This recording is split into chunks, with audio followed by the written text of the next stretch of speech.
Estamos entrando aqui no Facebook, no YouTube. Quando a gente fala de ozônio, as pessoas acham que é aquela camada de ozônio. Eu vi uma pessoa falando a respeito da camada de ozônio, e eu falei, pelo amor de Deus, vamos aprender, meu povo, porque é importante a gente começar, antes de emitir opinião, a gente conhecer, ou pelo menos não ter preguiça de ler, não ter preguiça de pesquisar, não, porque quando a gente começa a entender o que o ozônio faz há muitos anos, na Europa, como vocês sabem, eu já morei na Europa há alguns anos, e o ozônio é altamente utilizado em vários aspectos.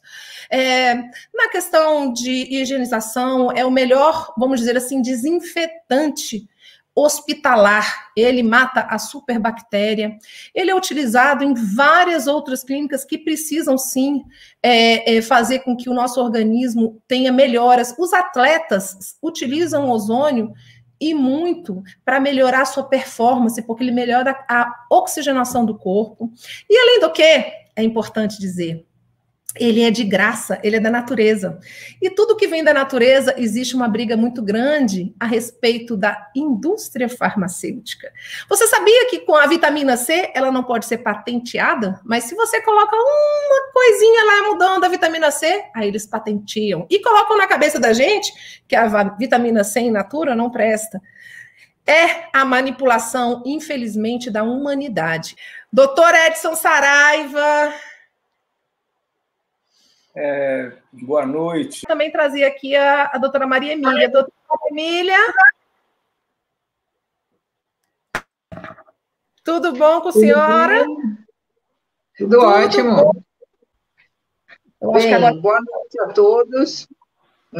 Me chamo Maria Emília Gadelha Serra, eu sou médica há quase 33 anos e atualmente eu sou presidente da Sociedade Brasileira de Ozonioterapia Médica. E tenho várias outras atividades também, e também sou mãe, né, Paula? E toda essa atividade, nos últimos dias, se intensificou por conta dessa discussão da insuflação retal, e, por um lado, trouxe o tema para a mídia, talvez não de uma forma muito adequada, né, com essas chacotas e piadinhas e gracinhas depreciativas, e eu acho que vale a pena explicar um pouco sobre o que é a ozonioterapia e como é que ela pode nos ajudar em várias doenças e também na Covid, né? A ozonioterapia é uma técnica que se iniciou na Inglaterra desde o final do século XIX, então estamos falando de 130 anos de existência. Início na Alemanha, foi muito utilizada na Primeira Guerra Mundial, e depois ela foi sendo difundida em vários países. Na década de 1930, ela sofreu um revés, né? Ela foi colocada no ostracismo por intervenção de um médico da Associação Médica Norte-Americana, isso no período em que precedeu a entrada, a disseminação da indústria farmacêutica nos Estados Unidos. E, depois disso, a ozonioterapia continuou se desenvolvendo em países que não falavam inglês, como a Alemanha, a Rússia, né, Cuba e Itália. E muita da literatura dessa fase, ela acontece nessas outras línguas, e depois os outros países, né, Espanha, Portugal, vários outros países voltaram, o processo da ozonioterapia foi retomado, e hoje em dia ela está presente como um procedimento médico regular oficial em quase 50 países em todos os continentes. Então, nós estamos falando de uma terapia secular, mais de um século de existência, que tem muitos dos seus mecanismos de ação biológicos já estudados, muito trabalho de bioquímica, de fisiologia básica, também estudos clínicos, ensaios clínicos, já existem revisões sistemáticas da literatura, mostrando a eficiência, a eficácia e as evidências científicas da ozonioterapia. Então, Inclusive, nós, enquanto Sociedade Brasileira de Ozonoterapia, participamos, junto com a BIREME, que é a Biblioteca Virtual em Saúde, a BIREME congrega bancos de dados mundiais de artigos científicos, e nós produzimos o primeiro mapa de evidências científicas, que é uma metodologia nova, que junta a evidência científica a partir de revisões sistemáticas. E nós fizemos esse primeiro mapa, que serviu de base para vários outros mapas que já estão sendo liberados, de outras práticas integrativas e complementares em saúde, e esse mapa, ele demonstrou, baseado em 14 revisões sistemáticas da literatura disponíveis, acessíveis por qualquer pessoa, que existe, sim, evidência científica da ozonoterapia já em dor lombar, hérnia de disco, em osteoartrose de joelho, dor articular de joelho, e também em feridas, especialmente em pé diabético. Então, as pessoas que difundem que a ozonoterapia é uma panaceia, que não existe, que não funciona, que não tem evidência científica, elas estão, no mínimo, desinformadas e, no máximo, exercendo a sua má-fé, né? Porque existe, sim, o nosso mapa de evidências está publicado no site da Organização Pan-Americana de Saúde, e simples assim, né? Infelizmente, nós documentamos nesse período, eu estou envolvida com esse tema há quase 20 anos da minha vida, né? Eu fui a primeira presidente fundadora da Associação Brasileira de Ozonoterapia, que hoje tem outra direção. Fundei também a Sociedade Brasileira de Ozonoterapia Médica, que reúne somente médicos. Sou extremamente favorável ao trabalho multidisciplinar. Hoje em dia, a ozonoterapia no Brasil, ela está sendo praticada e regulamentada por todas as autarquias federais da área da saúde, a saber, odontologia, desde 2015, enfermagem, biomedicina, fisioterapia e, mais recentemente, a farmácia, exceto a medicina. E isso vem acontecendo porque existem conflitos de interesse pesados. Houve presença de médico ligado à indústria do curativo a vácuo, que estava entrando no Brasil em 2015. Os médicos da ozonoterapia foram proibidos de participar.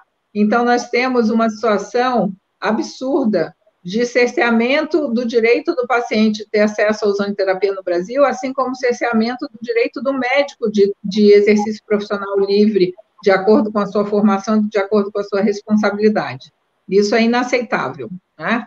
Eu, pessoalmente, denunciei esses absurdos para o presidente anterior do CFM, o presidente, o primeiro vice-presidente, que era o responsável pelas câmaras técnicas, na ocasião, Dr. Mauro Luiz de Brito Ribeiro, atual presidente do CFM, é a pessoa envolvida nessas situações irregulares que eu estou denunciando, pedi impedimento da chapa dele, o juiz está para julgar, e que a qualquer momento ele pode ser destituído da presidência do CFM, e isso vai acontecer se Deus quiser, porque essa pessoa atrapalha a saúde verdadeira, o acesso à saúde verdadeira, porque o CFM hoje, de acordo com a lei do ato médico, é o responsável pela regulamentação de novos procedimentos no Brasil.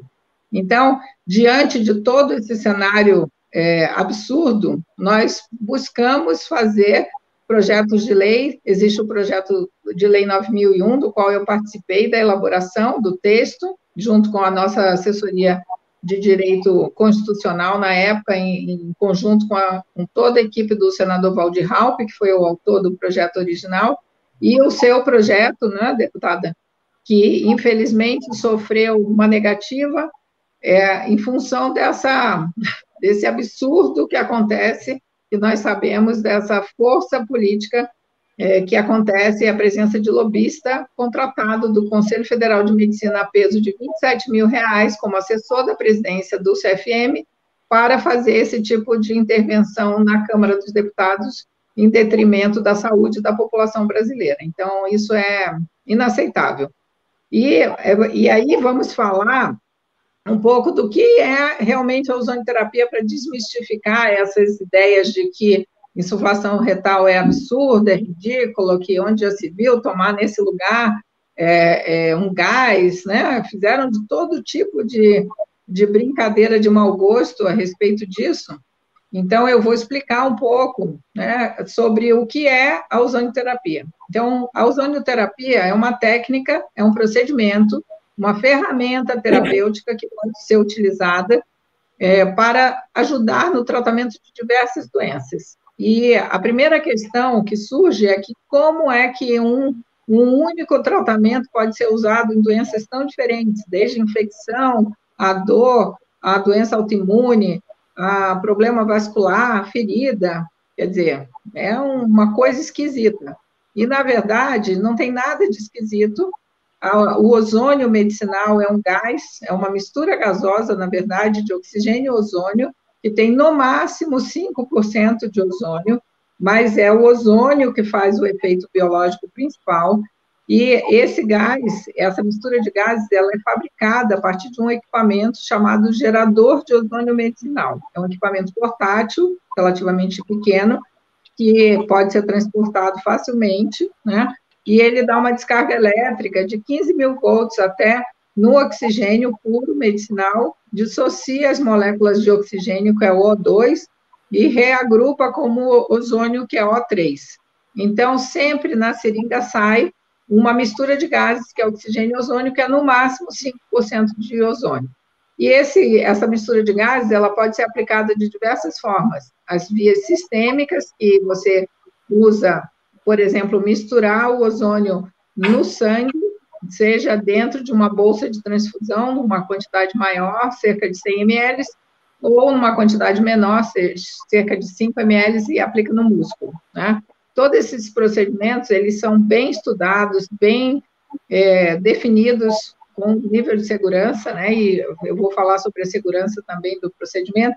E existe também a insuflação retal, em que você usa uma sonda que tem 3 milímetros, em geral, de diâmetro, que é praticamente impossível que cause qualquer risco a mais, além de uma distensão do abdômen, gases, né? As pessoas podem precisar eliminar alguns gases, coisa simples, nada demais, e nenhum grande efeito colateral. Não existe na literatura de ozonioterapia nenhuma descrição de perfuração do intestino com insuflação retal, como o Conselho Federal de Medicina divulgou de forma irresponsável essa semana.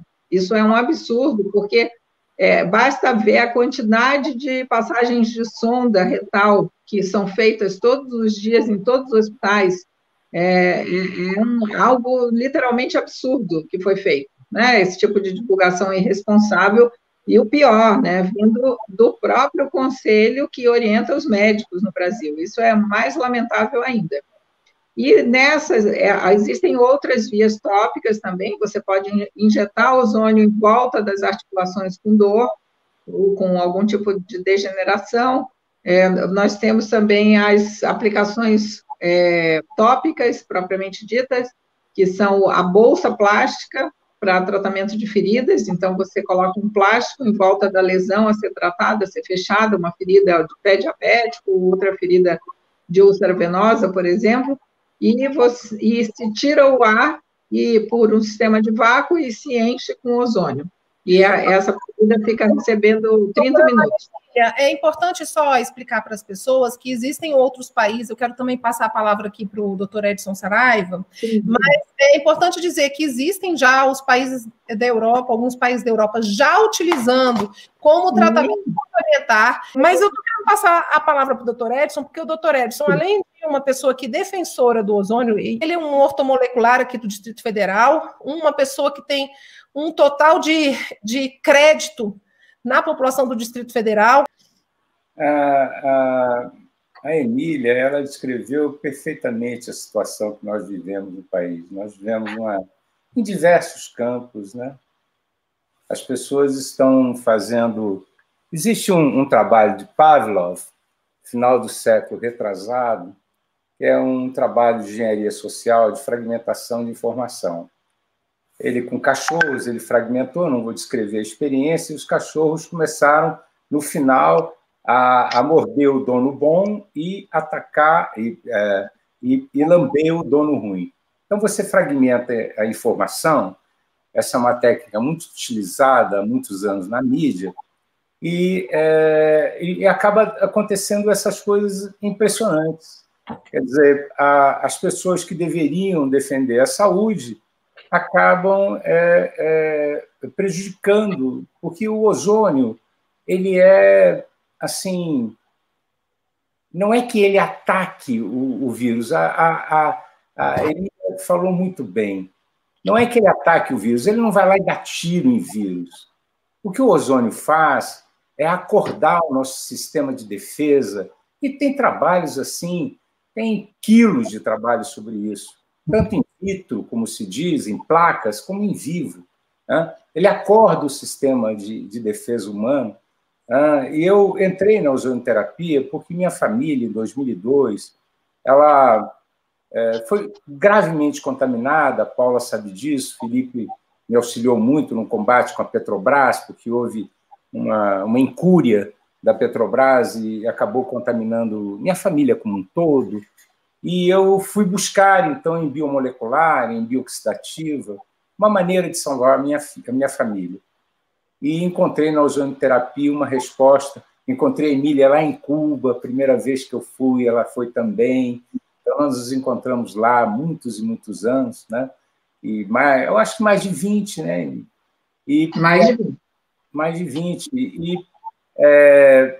Nós tivemos um amigo, Glacos, que levou isso para o Hospital das Clínicas e demonstrou, num surto de KPC lá, daquela Klebsiella terrível, ele demonstrou, evidentemente, que houve um controle da KPC através do momento que deixaram ele. Não tinham o que fazer, rapaz.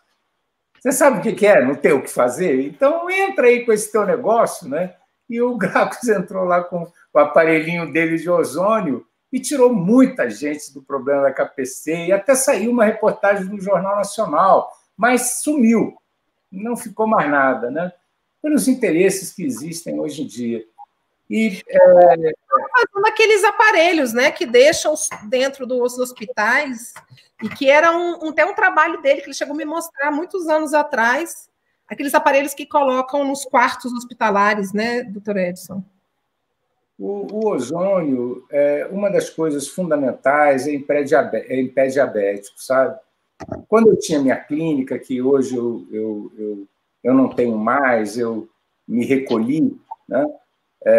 Quando eu tinha minha clínica, e a Emília, ela está na frente da batalha, ela está lá com a clínica dela em pleno funcionamento, eu vou fazer 70 anos, eu tenho quase 50 anos de medicina, então, por favor, dá um tempo, né? Já ouvi muita história nesse meu ouvido aqui, e eu me dei um tempo, né? Assim, quem sabe um dia. Mas o que eu digo é isso. O ozônio, por exemplo, para mim, tem uma coisa quase que familiar, de carinho, porque minha família, eu tenho o exemplo da minha família, que, graças a Deus, hoje está tudo conosco, comigo, e a gente ozonizou o povo todo por diversas vias, né? Por diversas vias. Abafa o caso, né? Na hora do aperto, minha amiga, é o seguinte, viu? É porque o camarada que está ali falando mal da Paula e dizendo aquilo, olha, José, se um dia tu ficar na nela, tu vai lembrar do ozônio e tu vai lá e, vou te rogar uma praga para você parar de falar mal das pessoas sem tu conhecer nada. Porque a coisa que mais acontece no mundo hoje em dia é que muita gente dá palpite em coisa que não conhece nada, nem o início, nem o prefácio, mas acha que dá palpite. Hoje nós vivemos numa sociedade de palpites, né? 2 milhões de quilômetros quadrados de informação com 1,5 centímetros de altura e dando palpite em tudo, é tudo especialista, né? Meu Deus do céu, que povo fraco das ideias, né? Mas vamos lá. Eu acho que vale a pena lembrar que na Covid, especificamente, a ozonoterapia, nós fizemos um protocolo de pesquisa, deputada, que está registrado na CONEP, na Comissão Nacional de Ética em Pesquisa, pronto para iniciar, estamos fazendo a capacitação das equipes, inclusive em hospitais do Sul, na região do Rio Grande do Sul, e a ozonoterapia já tem trabalhos publicados, inclusive nós abrimos toda a literatura, está no site da Sobom, os artigos de ozonoterapia na Covid, tem mais de 20 artigos publicados desde o início de março, e é só acessar o site e checar, www.sobom.com.br. E países, inclusive a China, publicou, né? Na China, a ozonoterapia está disponível no sistema público de saúde, na Itália, na Espanha, no Peru. Hoje conversei com a presidente da Sociedade Peruana de Ozonoterapia, já tem mais de 350 pacientes tratados com insuflação retal, com excelente evolução, né? Então, no nosso protocolo de pesquisa registrado na CONEP, tem o braço da grande autoimunoterapia e tem o braço da pequena autoimunoterapia combinada com a insuflação retal, que é uma via extremamente importante e eficaz, né? Então, nós vamos ver isso acontecendo aqui, baixo custo. E várias pessoas falam que a ozonoterapia seria um desperdício de dinheiro público. Desperdício é indicar medicamento caro para doença que pode ser tratada com ozônio, para a qual tem evidência científica. Isso é desperdício, né? Sim. Uma coisa, assim, Paulo, nós temos 100 anos de história de ciência epidemiológica, né? 100 anos coletando dados sobre isso. Tem um professor da Universidade de Yale que é talvez dos historiadores maiores que eu conheço em epidemiologia. Eu tenho um livro dele aqui. Em termos de epidemiologia, ele faz a história, né, desde a época lá da peste negra. É uma sumidade em se tratando dessa antropologia, né, médica na área dessas endemias e pandemias, né? E existe um pesquisador que, para mim, é o ícone nesse momento, né? Eu não ouço dois, eu ouço um, que é chamado John Ioannidis, da Universidade de Stanford. É o doutor epidemiologista que criou o serviço de epidemiologia na Universidade de Stanford, e ele é o médico epidemiologista estatístico mais citado da história da epidemiologia. Então, esse homem deve saber alguma coisa, né? Esse homem deve saber alguma coisa. E o John Ioannidis, né? Eu, costumeiramente, vou ver as lives, vou ver os depoimentos dele no YouTube. Ele diz cientificamente um tanto do que você está dizendo. Nós estamos tomando decisões em saúde pública de uma maneira não científica. Nós não conhecemos do vírus para fazer as intervenções que nós estamos fazendo, né? Temos 100 anos de história e, de repente, muitas das coisas da nossa história de conhecimento de epidemiologia, conceito de complacência, por exemplo, de uma epidemia, foram jogados no lixo. Então, você pega um país continental como o Brasil e manda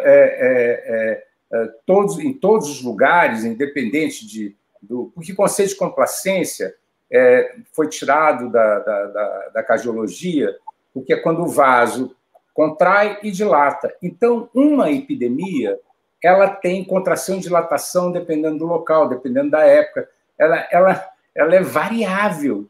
Você tem que ter muito conhecimento de dados para poder dizer o que você vai fazer em determinado lugar, em determinado momento, em determinada hora. E, de repente, se fez uma coisa que é isolamento, chamado horizontal, né? E o nome é errado, porque isolamento é quando a gente já começa errado a OMS. A OMS já começa a usar um termo que não é o termo usado em epidemiologia, o que me deixou muito cabreiro desde o início, porque isolamento em epidemiologia, quando alguém está doente, você isola. Distanciamento é o que deve ser feito. Existe distanciamento horizontal, que é o distanciamento, vamos dizer assim, absoluto, e o distanciamento vertical, que são das faixas etárias realmente perigosas, que têm vulnerabilidade, né? em termos de uma epidemia. Então, chegou um determinado momento que ficou muito sem senso. Eu comecei a coletar dados, por exemplo, a mídia, eu vou já passar para a Emília, a mídia colou na cabeça do povo brasileiro casos estão aumentando, casos estão aumentando, com mortes. Então, isso é uma coisa simples na imaginação das pessoas, quando você repete no cognitivo, a imaginação ela já vai para outro mundo. Então, casos, hoje, na cabeça do brasileiro, é sinônimo de morte, né? Então, casos estão aumentando, mortes estão aumentando. E não é verdade. Aqui, ó, eu faço um placarzinho de vida. Em 10 de agosto de 2020, brasileiros salvos, 2.163.812. Brasileiros em recuperação, 791 mil. Quando você reúne os dois, dá mais de 96%, né, dos brasileiros. Nós somos o segundo em número de recuperados, porque nós somos o segundo em casos, mas em óbitos por milhão de habitantes, e essa é uma medida que deveria ser falada o tempo todo. Fala em casos, tudo bem, mas fala óbitos por milhão de habitantes. Esse referencial, nós estamos em 11º em total de quantos brasileiros morreram por milhão de habitantes. Temos 479 brasileiros, infelizmente, falecidos nesses 104 mil que você acabou de falar, né, por milhão de habitantes. Então, nós ocupamos o 11º lugar em óbitos por milhão de habitantes.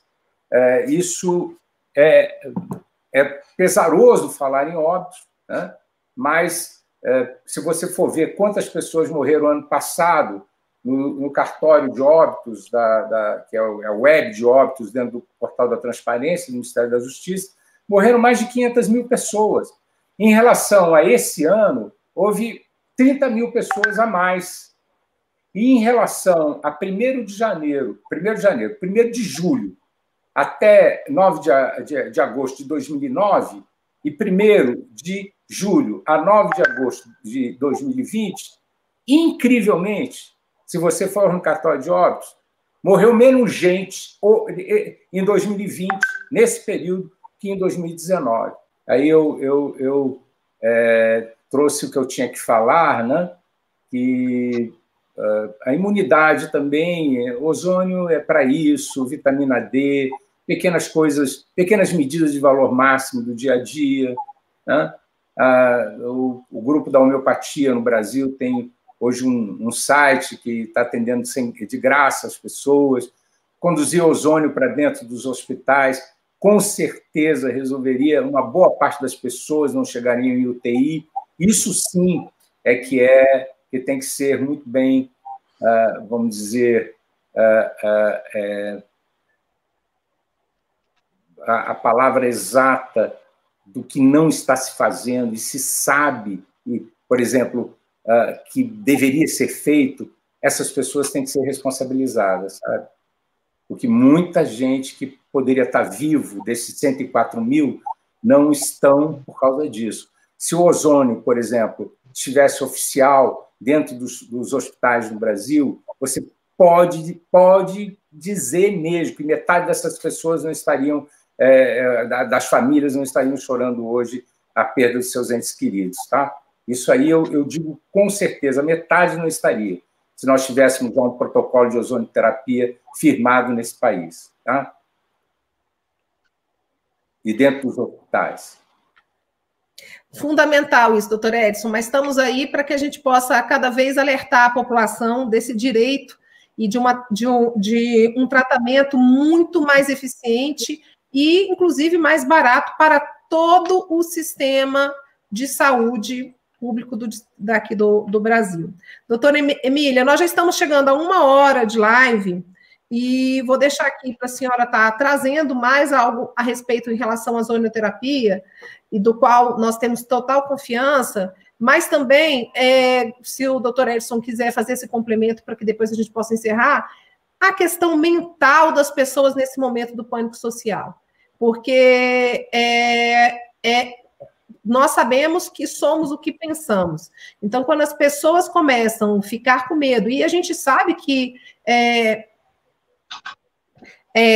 Ô, senhor Irinaldo, eu quero perguntar uma coisa para o senhor. Se o senhor não estiver satisfeito, não estiver concordando, não precisa nem ficar vendo nossa live, não, tá? O senhor tem a vontade para escolher a terapia que o senhor quer. Fique tranquilo, ok? O que a gente está torcendo aqui é para cura. Para a gente, o importante é curar as pessoas. Eu já vi muito artista aí, inclusive a Anitta, esses dias falando de fica em casa, mas estava lá fazendo show com aglomeração na Itália. Quer dizer, é o falar raso, né?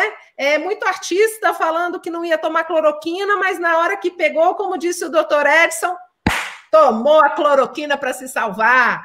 Então, é muita gente falando muita besteira, e na hora que o bicho pega, utiliza todos os meios. Então, nós estamos aqui dando mais uma opção de uma cura barata. Quem não quiser usar, não usa. Agora, a oportunidade, a liberdade de escolha, que é nós que defendemos. Defendemos a liberdade de não usar e defendemos a liberdade de usar. Bom, vamos lá falar do nosso mental, doutora Emília. Então, deputada, um ponto importantíssimo que eu acho que vale a pena lembrar que o ozônio, ele é uma biomolécula, ele é produzido no processo de ativação dos anticorpos. Então, o nosso organismo humano, ele já fabrica ozônio naturalmente. Então, não é nada estranho, externo, diferente, né? Então, esse é um ponto muito importante. Quando você lida com uma infecção viral, que um vírus, ele precisa ter capacidade de aderir na membrana da célula e entrar na célula para usar a máquina dessa célula para se replicar e fazer o estrago posterior. Então, existem substâncias chamadas interferões, que são as substâncias que efetivamente conseguem controlar a replicação viral, né? E isso, o ozônio induz vários tipos de interferon. Então, quando você é submetido à ozonioterapia, a sua imunidade, em especial a imunidade contra vírus, é totalmente ativada, né? Então, nós estamos falando de algo que pode ser usado para auxiliar de forma complementar a que a imunidade daquela pessoa que adoeceu possa ser restabelecida o mais rápido possível e possa ajudar a combater o vírus, não substituindo nenhum tratamento. Nos protocolos de pesquisa que estão sendo propostos no Brasil com ozonioterapia na Covid, todos mantêm os tratamentos convencionais propostos, portanto, não é o objetivo achar que a ozonioterapia vai resolver tudo.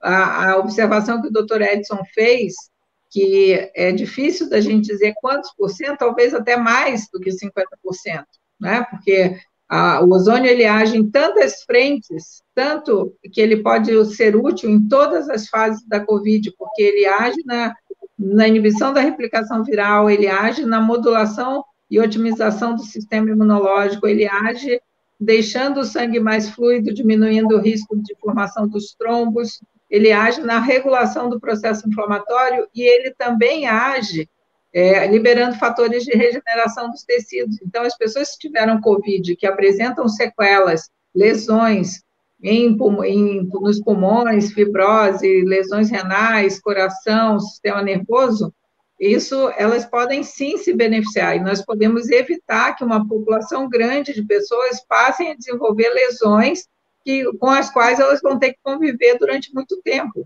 que eventualmente pode até gerar necessidade de transplante de órgãos. Então, nós não sabemos que evolução será essa do pessoal que teve e como vão evoluir, né? E em relação à questão mental, um ponto que eu acho muito importante, toda a questão do medo, né? O medo na medicina tradicional chinesa, ele é uma emoção vinculada ao rim.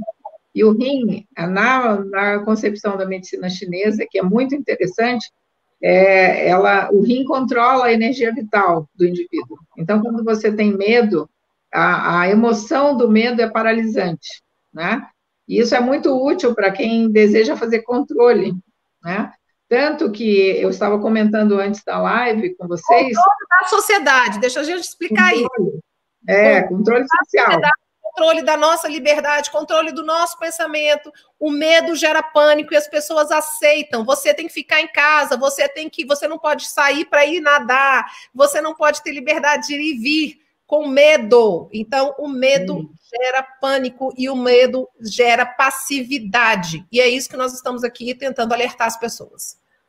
E existe um clinical trial, um ensaio clínico da Universidade de Yale, nos Estados Unidos, com a investigação psicológica de qual seria a melhor mensagem para convencer o indivíduo a tomar a vacina da Covid.